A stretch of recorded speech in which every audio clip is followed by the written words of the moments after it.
بسم اللہ الرحمن الرحیم۔ لہٰذا بی بی کے نام سے وسیلہ اور توسل، اس کے لیے علماء اور عرفاء نے کم از کم 10 طریقے لکھے ہیں۔ میں چاہتا ہوں کہ چند آپ کی خدمت میں بیان ہو جائیں۔ کہ سب سے پہلے تو یہ کہ سورہ مریم کی تلاوت کیجیے اور بی بی رقیہ یا بی بی سکینہ بنت الحسین، جو اہل شام، اہل عراق، اہل ایران رقیہ کہتے ہیں اور اہل ہند و پاکستان بی بی سکینہ کہتے ہیں، ہدیہ کیجیے سورہ مریم کی تلاوت کر کے بی بی سکینہ بنت الحسین کو اور دعا مانگیں۔ دوسرا طریقہ ہے دعائے توسل پڑھیں بی بی سکینہ بنت الحسین کی نیابت میں اور دعا مانگیں۔ تیسرا طریقہ ہے حدیث قصہ پڑھیں اور ہدیہ کریں بی بی سکینہ بنت الحسین کو اور دعا مانگیں۔ چوتھا طریقہ ہے اما یجیب المضطر اذا دعاہ ویکشف السوء کو 21 مرتبہ پڑھیں اور بی بی سکینہ سلام اللہ علیہا کو ہدیہ کرتے ہوئے دعا مانگیں۔ پانچواں طریقہ ہے ایک استغاثہ، اس استغاثہ کے 7 جملے ہیں الگ الگ، میں اس میں 3 یا 4 آپ کی خدمت میں پیش کروں تاکہ وہ آسان جو جملے وہ آپ کو یاد رہ جائیں۔ یا غیاث المستغیثین کسے یاد نہیں؟ ہر دعا کو میل پڑھنے والے کو یا غیاث المستغیثین یاد ہے، اور وہ دعا بھی سکینہ کے دادا کی سے یا غیاث المستغیثین، اے فریاد کرنے والوں کی فریاد سننے والے، اغثنی تو میری فریاد کو سن لے، بے مقام السیدہ رقیہ، جو یا غیاث المستغیثین اغثنی یہ جملہ وہی ہے، بے مقام سیدہ رقیہ ادرکنی، ایک مقام پر ہے بے مصاب سیدہ رقیہ ادرکنی، بے نور سیدہ رقیہ ادرکنی، بے شفاعت سیدہ رقیہ، اے فریاد کرنے والوں کی فریاد سننے والے تو میری فریاد سن لے، تجھے سیدہ سکینہ کے مقام کا واسطہ، تجھے سیدہ سکینہ کے مصائب کا واسطہ، تجھے سیدہ سکینہ کے نور کا واسطہ، تجھے سیدہ سکینہ کی شفاعت کا واسطہ۔ تو یہ تمام استغاثوں کے طریقے ہیں بی بی سکینہ بنت الحسین سے، جو کہ آج بی بی کے نام کی منت کی مجلس ہے، لہذا میں چاہتا تھا کہ یہ موضوع آپ کی خدمت میں پیش۔ اور ایران کے ایک بہت بڑے عالم ہیں، بزرگ ہیں کافی،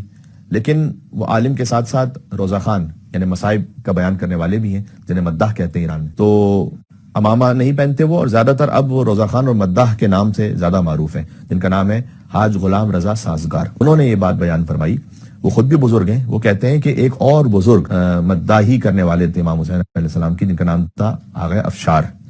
تو یہ خود بزرگ ہیں، یہ ایک اور بزرگ کا واقعہ سنا رہے ہیں جب دنیا سے جا چکے ہیں، کہ وہ بیان فرماتے ہیں تقریباً یہ آج سے 115 سال پہلے کی بات ہے، کہ آغا افشار یہ کہتے ہیں کہ میرے پیروں پر ایک ایسی چوٹ لگی کہ اس کے بعد میں کھڑا نہیں ہو پاتا تھا اور سنبھل نہیں پایا، اور یہاں تک کہ ہاسپٹلائز ہونا پڑا۔ اب لازمی سی بات ہے کہ تقریباً 115 سال پہلے کی بات ہے، تو میڈیکل سائنس اتنی زیادہ ایڈوانس نہیں تھی جتنی آج ہے۔ بہرحال میرے پیروں کا رنگ بدلتا گیا اور وہ نیلا پڑ گیا پیر، اور اس کے بعد پیلا پڑنے لگا، اور ڈاکٹرز نے آپس میں جب کچھ بات کہی تو وہ آپس میں انگلش میں بات کر رہے تھے، تو میں نہیں سمجھ پایا کیا بات کہہ رہے ہیں، لیکن ایک اور شخص وہاں تھا، اس نے مجھ سے کہا کہ یہ تمہارے بارے میں جو بات ہو رہی تھی وہ یہ تھی کہ زہر تمہارے پیروں میں پھیل چکا ہے اور ٹانگ کاٹ دینے کے علاوہ اور کوئی چارہ نہیں ہے۔ تو آغا افشار یہ کہتے ہیں کہ میں ذاکر امام حسین اور ذاکر بی بی سکینہ تھا، تو اس وقت میں نے دل میں خیال آیا کہ امام حسین علیہ السلام سے توسل کروں، بلکہ اس سے بڑھ کر میں بی بی سکینہ سلام اللہ علیہ سے توسل کروں۔ اور اس کی وجہ یہ ہے کہ اگر آپ بڑوں سے کچھ کہیے اور وہ نہ بھی دے رہے ہوں تو بچے سے کہتے ہیں تو بچے اصرار کر لیتے، تو میں حسین کے خانوادے کی ایک بچی سے درخواست کروں کہ وہ اپنے بابا سے اصرار کریں کہ مجھے شفا عطا ہو جائے۔ اور وہ کہتے ہیں کہ میں اس رقت میں تھا کہ میں نے آغا صامت بروجردی کے اشعار پڑھنا شروع کی۔ آغا صامت بروجردی کی قبر آج بھی بروجرد میں ہے، صامتیہ ایک پارک ہے، اس کے اندر ان کی قبر موجود ہے، اور وہ بہت بڑے شاعر گزرے ایران میں جو مرثیہ گوئی کرتے تھے۔ تو انہوں نے تقریباً 30 بند سے زیادہ کا ایک مرثیہ کہا ہے بی بی رقیہ بنت الحسین، اور وہ میں نے اشعار دہرانا شروع کیے، اور وہ اس میں سے میں چند مصرے آپ کو سناتا ہوں، اور بڑے منفرد ہیں وہ، کہ بود در شہر شام از حسین دختری، شہر شام میں ایک حسین کی بیٹی تھی، آسیہ فطرتی فاطمہ منظری، کہ وہ فطرت میں آسیہ تھی، دیکھنے میں فاطمہ، تالیہ مریمی جو مریم جیسی باوقار تھی، ثانیہ حاجری اور حاجرہ کی دوسری تھی، عفت کردگار و عصمت اکبری، جو عفت کردگار بھی تھی اور ایک عصمت اکبری، عصمت کبریٰ پر فائز۔ اس کا ایک مصرع آگے یوں ہے کہ او در 6 سالے 40 سال عقل 40 سال داشت، کہ وہ تھیں تو 3 سال کی لیکن 40 برس کے سن کی عقل رکھتی تھیں۔ یہ 40 کا لفظ کیوں استعمال کیا انہوں نے مصرے میں؟ اس کی وجہ ہے اس لیے کہ جب حضرت حجت ظہور فرمائیں گے نا وہ 40 سال کے نظر آ رہے ہوں گے، یعنی کامل عقل رکھتی تھی، 6 سال میں کامل عقل رکھتی تھی وہ بی بی۔ تو کہہ رہے ہیں کہ میں ان اشعار کو دہرا رہا تھا اور مجھ پر اتنی زیادہ رقت طاری ہوئی کہ مجھ پہ اس کے بعد مجھے کچھ نہیں معلوم، لیکن میں نے اتنا دیکھا اسی عالم غش اور عالم خواب میں کہ جو میں نے سوچا تھا وہی ہوا، کہ ایک بیٹی ہے کہ جو اپنے باپ کا ہاتھ پکڑ کے لا رہی ہے اور یہ کہتی ہے کہ یہ میرے اشعار دہرانے والا ہے اور میرے نام کا ذاکر ہے، اے بابا اسے شفا عطا فرمائیے۔ کہتے ہیں بس میری آنکھ اس وقت کھلی کہ میں اپنے پیروں پر کھڑا ہوا تھا، وہ پیر جو کاٹ دیے جانے تھے، میں اپنے پیروں پہ کھڑا ہوا تھا اور مدہوش تھا اور انہیں اشعار کو دہرا رہا تھا، اور کسی کو کچھ نہیں سمجھ میں آ رہا تھا کہ یہ کیا ہو رہا ہے، اور ڈاکٹرز اور نرسز اطراف میں میرے تعجب سے دیکھ رہی تھی کہ یہ کیا ہے، اور وہ بھی گریا کر رہی تھی کیونکہ وہ بھی شیعہ تھے سب، اور وہ دیکھ کر اس شدت سے گریا کر رہے تھے کہ ایک شخص مدہوشی کے عالم میں بی بی سکینہ سلام اللہ کا ذکر کیا جا رہا ہے اور اشعار کو دہراتا جا رہا ہے۔ تو کہتا ہے کہ میں نے یہ عمل ہاسپٹل میں اور مریضوں کو بتلایا اور میں ہاسپٹل سے چلا گیا۔ ایک ہفتے بعد جب دوبارہ ہاسپٹل میں آیا تو کوئی ایک مریض بھی ایسا نہیں تھا جسے اس ذکر سے یہ ذکر شہزادی سکینہ۔ بی بی کے توسلات میں سے ایک توسل یہ بھی ہے کہ بی بی کے نام سے سفرہ برپا کیا جائے، جس کا اہتمام آج ہے یہاں پر، جو سفرہ شہزادی سکینہ سلام اللہ علیہا۔ یہ خاص توسل کا انداز ہے بی بی اہل شام رقیہ بنت الحسین کہتے ہیں، ہم سکینہ بنت الحسین کہتے ہیں۔ اس کی وجہ بھی یہ ہے کہ ایک واقعہ ایسا پیش آیا آج سے تقریباً 210 سال پہلے کہ شہزادی سکینہ کی قبر کو کھولنا پڑا، اور وہ واقعہ اس طرح سے جب بی بی کی شہادت ہوئی تھی نا زندان شام میں، تو کسی کو زندان میں آنے کی اجازت تھوڑی تھی۔ سن 61 ہجری میں واقع کربلا ہے، 132 ہجری تک بنی امیہ کی حکومت رہی ہے، تو 132 ہجری تک تو وہاں زندان میں کسی کو آنے کی اجازت بھی نہیں تھی کہ پتہ چلے کہ قبر کہاں پر ہے اور کون سی قبر ہے۔ تو یہ تو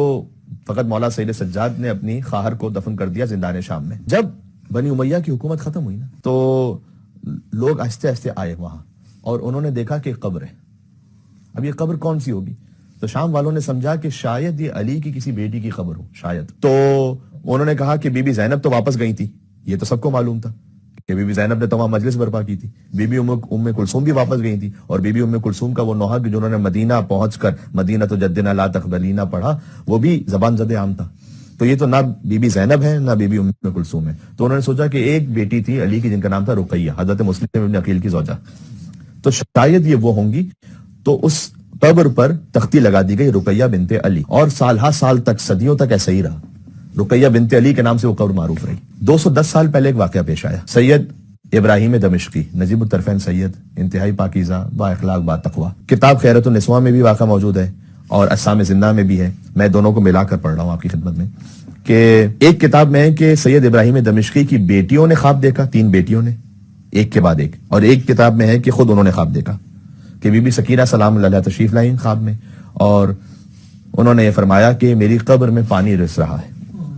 اور تم نجیب الطرفین سید ہو، میرے بابا کی اولاد میں سے ہو، لہٰذا آپ اور آپ کی بیٹیاں فقط اہتمام کریں کہ ایک پردہ لگائیں اور اس قبر کو پختہ کریں۔ سکینہ کا چچا پانی نہیں لا سکا نا، تب گویا سکینہ کو نفرت ہو گئی تھی پانی سے۔ تو ابراہیم دمشقی یہ کہتے ہیں کہ چونکہ 3 دن تک یہ خواب آیا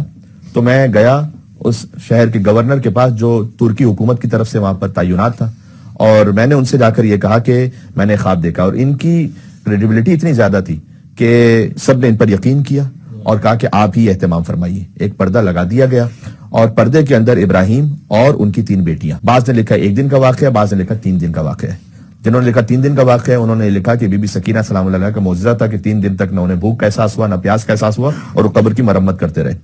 اب تک رقیہ بنت علی لکھا ہوا تھا وہاں۔ جیسے ہی انہوں نے اس قبر کو کھولا، وہ قبر ہوتی ہے نا ایک چورس کے انداز میں کہ 2 طرف سے پختہ ہو اور اس کے بعد زمین سے پختہ ہو،